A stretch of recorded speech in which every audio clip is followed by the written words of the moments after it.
Good morning, folks, and welcome to the Rangers Review morning briefing for Friday, the 29th of October. I'm Derek Clark. I'm joined by Joshua Barrie this Friday morning. How are we doing, Joshua? Fine, Derek. Yeah, fine. Another week. Looking forward to the weekend. And it's busy as always when we've got a midweek game and a weekend game, isn't it? So we're just in the coming out of the blur of that. Yeah, and of course it's press conference day, which you'll be speaking to Stephen Gerrard a little later on. Of course, folks, if you're watching us on YouTube, just a reminder just to hit that subscribe button so you'll never miss a video. I know that more and more of you are doing that, and also to take advantage of our fantastic offer just now. It's just £1 a month for the first 2 months if you subscribe to the Rangers Review website. I fully recommend you do that. It's full of fantastic content. rangersreview.co.uk. Okay, lots to talk about. Joshua, of course, Motherwell on the horizon at Fir Park on Sunday. The match at Ibrox earlier in the season ended in a 1-1 draw. Another frustrating afternoon. Of course, Fashion Sakala netted on that occasion. Yeah. In terms of the trip to Fir Park, how do you see it going? I mean, any sort of win, I think that Rangers fans will be happy with, given the current form. Yeah, I think Rangers supporters will expect a fast performance, Derek. I think that's kind of the baseline expectancy heading to Lanarkshire. I expect a freshened team.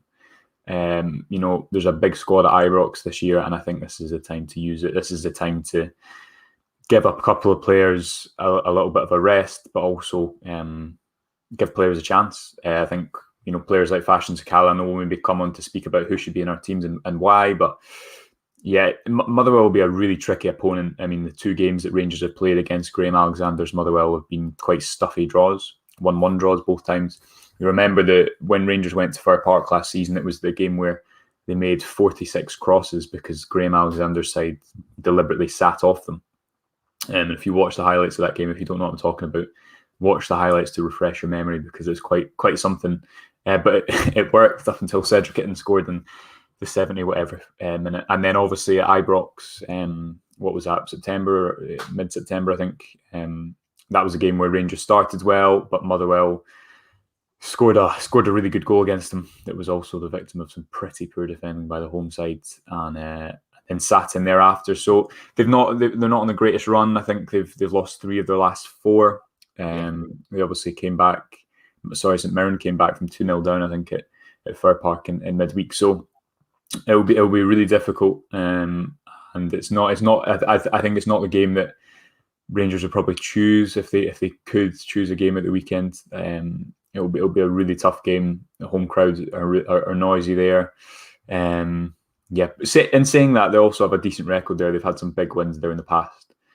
Whether that plays into it or not, you don't know. You remember Scott Arfield's hat-trick and the 5-1 game last season in which Tavernier scored 2 penalties. So we shall see. But sure to be a difficult game. And I think the fact that they've played Wednesday and then they're playing Sunday will make a difference from Thursday, Sunday 12, because Thursday, Sunday 12 is a very, very quick turnaround. And I think you've seen that against St Mirren when they didn't start playing until 16 or 17 minutes. A good morning to Gordon, who's got in touch all the way from Thailand.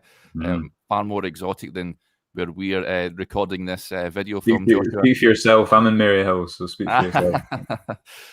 Callum gets in touch as well. Hi, Callum. Let's hope we can beat Motherwell and continue this unbeaten run. Just having a quick look at the Motherwell stats of late. You're right, Joshua. 3 defeats in the last 4 that conceded a controversial penalty, to say the least, on Wednesday night against St Mirren, which they felt very aggrieved about. They've only had 1 win since that draw at Ibrox. It was against Ross County the following week. But they will make life difficult for Rangers, there's no doubt about it. They always do at Fir Park. And listen, the Rangers are not on the best runs of form at the moment. Everyone was frustrated with the performance against Aberdeen in midweek.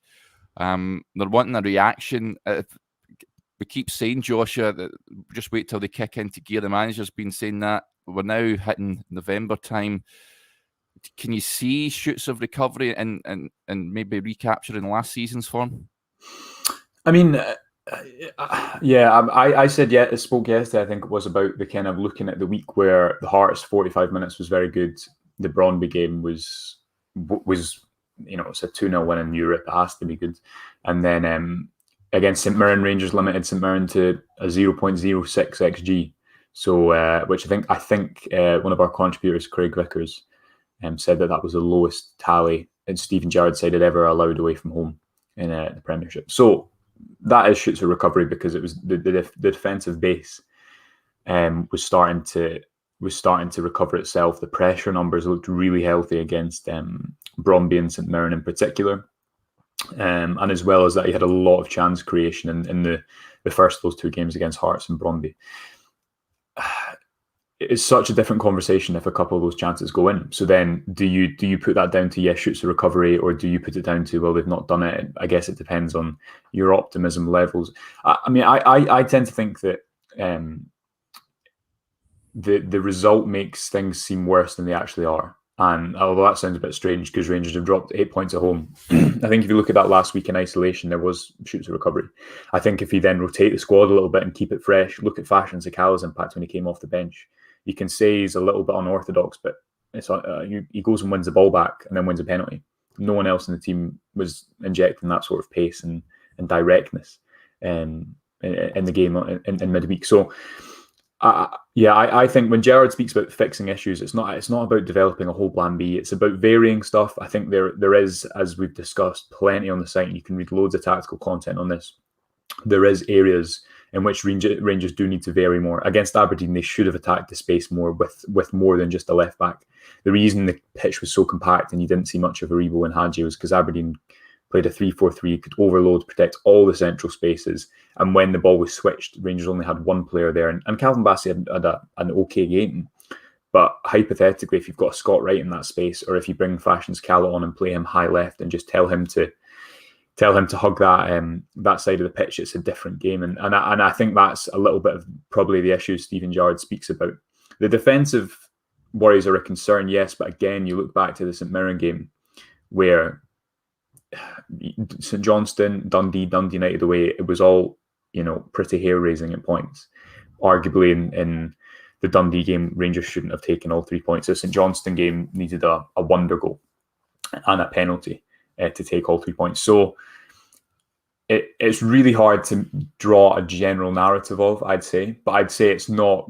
Rangers looked very poor against Aberdeen. I don't think they're at the depths of the start of 2020 when it really seemed kind of Armageddon time in the south side. But they need to use their squad. I think that's the benefit of having a big squad. That's why I'd be starting people like Fashion Sakala, maybe even Juninho Bacuna, giving players a rest. Definitely Nathan Patterson, although Tavernier contributed to 2 goals in the week. But that's why hopefully Gerrard will be working on a way to play them together. Yeah, good morning to Andy. He gets in touch. He questions if there's a reaction in Rangers just now. I think it's a valid point. Malky gets in touch. Hi, Malky. If you yet to see anything from Sakala, the jury is still out, in my opinion, if he's going to make it at Rangers. That leads us nicely on, Joshua, because you're a Fashion Sakala fanboy. I remain unconvinced by him. I know you mentioned he won the penalty and won the ball back that led up to the penalty in midweek. For me, plenty of energy, yes. However, end product and quality in the final third needs mega improvement for me. What say you? I just think he's not played that much. He's played... How many starts has he had? 3, 4? He's come on in games which are hard environments. Like if you think of someone that's come from the Belgian league into the Scottish league and then gets thrown on 20 minutes away in Paisley here, 20 minutes away at McDermott Park here, it's not. I just don't think it's that easy. I think you take into consideration as well, the team isn't creating loads. Look at Alfredo Morelos, how many chances he's missed, the lack of goals he's scored. Sakala, it's not as if Sakala is this complete rounded player who must play, but look at what he gives you at the weekend. Sorry, in midweek. Morelos isn't counter-pressing like that at the moment. I don't think he's not working hard. I don't think it's as simple as that. But I think it is a case of Sakala has that yard of pace where he can win the ball like that from Ojo. The ball goes in, he keeps the ball nicely with his back to goal, keeps the ball moving, and then it's a dart in behind. And it's that pace that Sometimes it's the difference between a yard, between a cross going in or getting blocked, between a player getting past his marker. And for me, Sakala just gives you that. So without Ryan Kent in the side, you need that. You look at the Motherwell first half, and Sakala and Wright made, I think, double the pressures of Kent and Morelos, who had been in the side the week before them. And Sakala, again, won the ball back a couple of times in good areas. I think stuff like that changes games so much when you've got the protection from the front, when the defence knows that the ball might be stolen from them. And yeah, as I say, I don't think Sakala is a finished article whatsoever, but I think he's just had such limited starts. I mean, how many games has he started? He started the opening game of the season, Motherwell game, away in Sparta. Is that it? Is there any more? I can't think off the top of my head. No, I don't. I'm not too sure, to be honest. And we forget when he's coming on as well. He's coming on in particular game states. Dundee away, Rangers are protecting a lead. St Johnstone away, Rangers are chasing a lead, admittedly.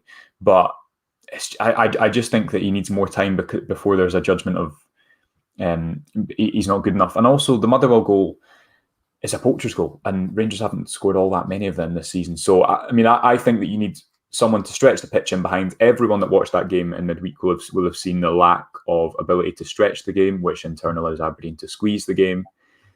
Functionality wise, for me, Sakala should start against Motherwell. And as I say, he needs more than 3 starts for judgment to be cast. That's my opinion on it. Yeah, it's an interesting point of view, and I can see Gerrard possibly starting them on Sunday as well. A couple of interesting comments coming in here. First from John Dooley. Hi, John. Good morning from Frankfurt in Germany, no less. Do you think Ryan Kent will be back in the team this weekend? And a good friend Adam Thornton gets in touch. Sakala and Kent behind a 9 would be an option I'd like to see. Would give pace and dribbling ability, which has been badly lacking. Of course, we'll find out how close Ryan Kent is to action later on in the press conference, Joshua. But everyone will be hoping that he's given the all clear and he can be involved at some point on Sunday, won't they? Because Rangers have missed him big time. Yeah, absolutely. And the thing Ryan Kent never always gives you is he never hides on the ball. He always gives you an option on the ball. And even when he's not having a great game and he's coming short too much, Ryan Kent is connecting with a couple of those Connor Goldson diagonals against Aberdeen, and that in turn pushes Aberdeen back, and it's a different game.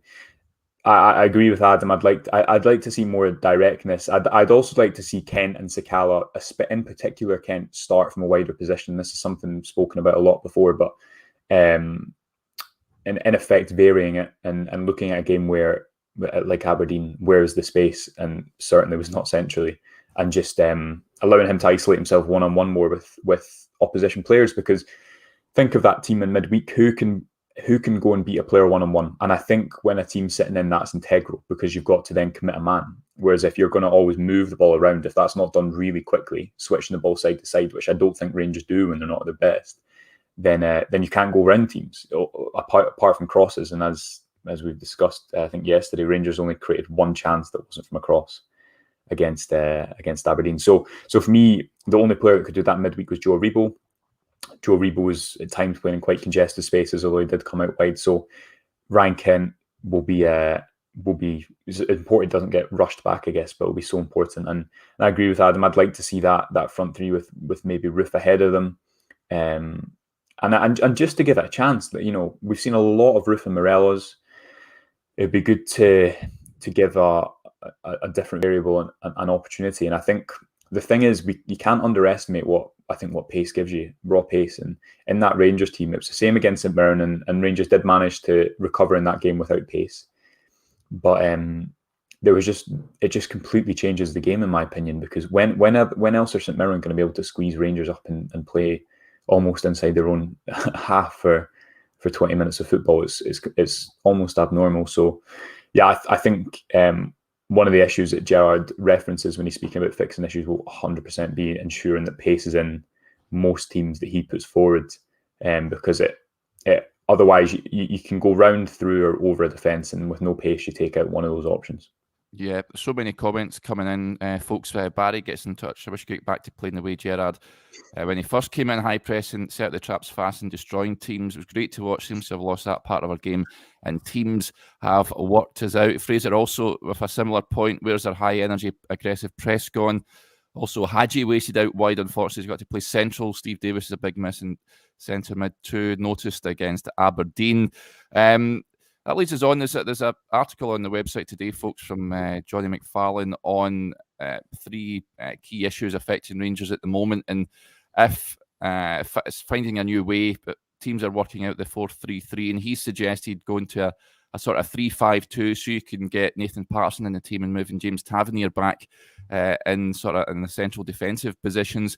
Is that something you would like to see, Joshua, or you could see happening?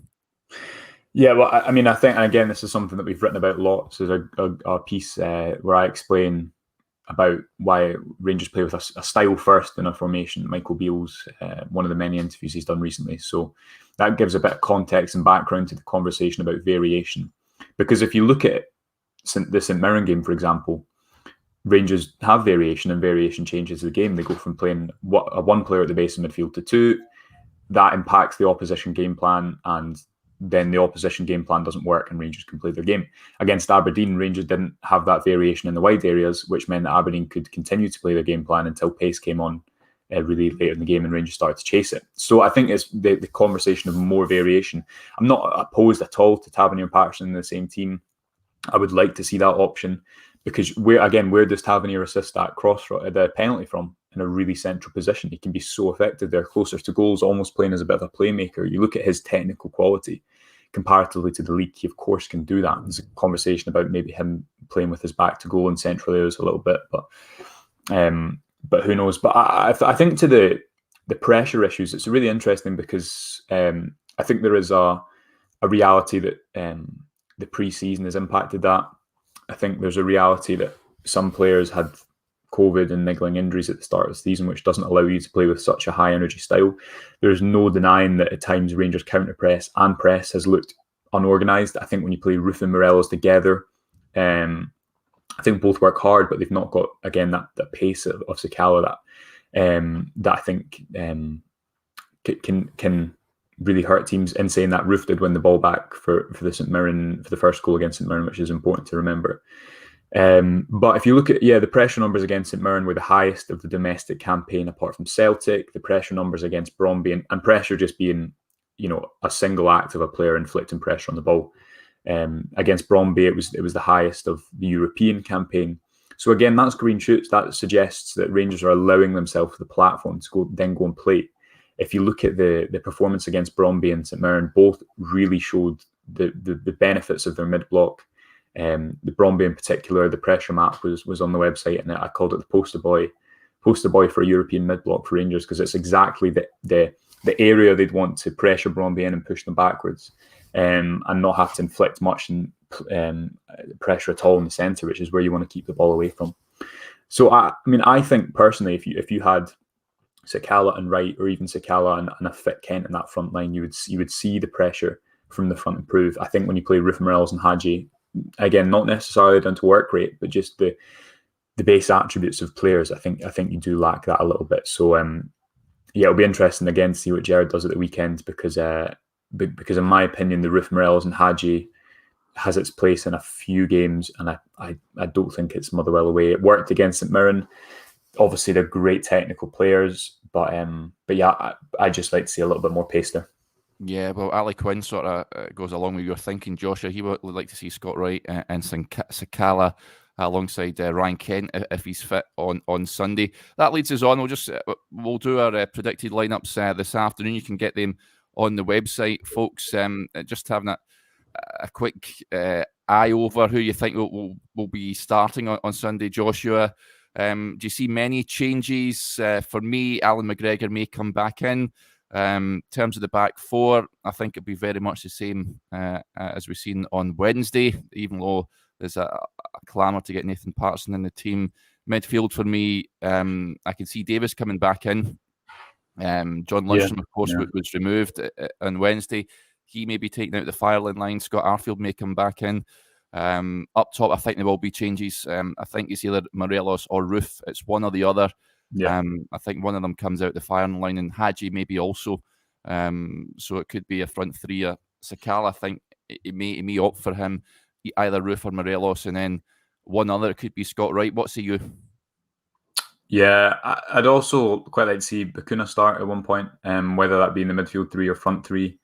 I agree with you. I would start McLaughlin away. I just think I think he commands his box in a different way to McGregor. I think, and Craig Vickers, who I mentioned him for the second time, has written a really good piece about this on the site about the difference between kind of proactive and reactive keepers. And I think McLaughlin away from home often does that really well.